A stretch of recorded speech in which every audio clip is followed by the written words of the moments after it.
Need to talk it over with my wife. Okay, that comes a little bit later towards the pitch, right? And the reason why is because, again, that's one of the things that I like to practice is when I was asking Luke certain questions, I'm asking him questions to also position myself for the sale.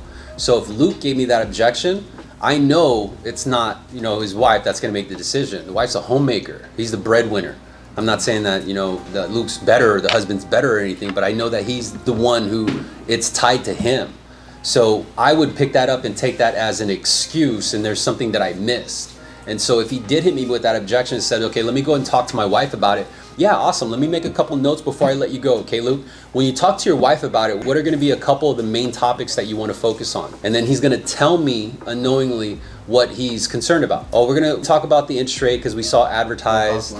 Yeah, you mentioned that there's costs. So we're going to talk about that. Okay, great. So what I can do for you is I can actually give you some information so that when you talk to her, you'll have some relevant content to actually talk about.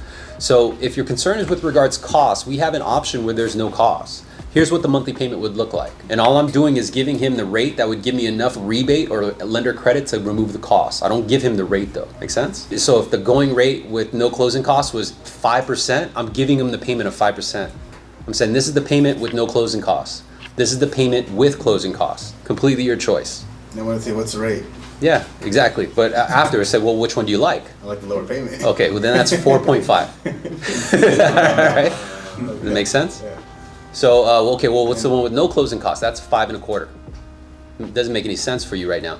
But anyway, Luke, here's the reason why we shouldn't even be focused on that is because after 6 months, when all these debts are paid off and your FICO score is at an all-time high and you're not doing a cash out refinance and you have a good amount of money in the bank, then you're positioned to improve the term overall.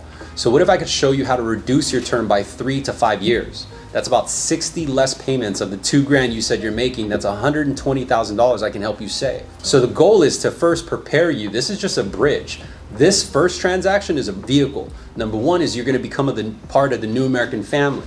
And so what we do for our current clients is we give them courtesy updates to ensure that they're kept up to speed so they're not paying more interest than they need to at all ever. So the second that the market improves, our system is so technologically advanced, we notify you immediately. That's fucking money, right? I'm sold. Let me get some of that, right? So those are the things that you want to talk about, even if they have qualms about the interest rate. So like, yeah, this interest rate's a little bit high. No worries, you're not even going to have it for longer than a year, Luke. Make sense?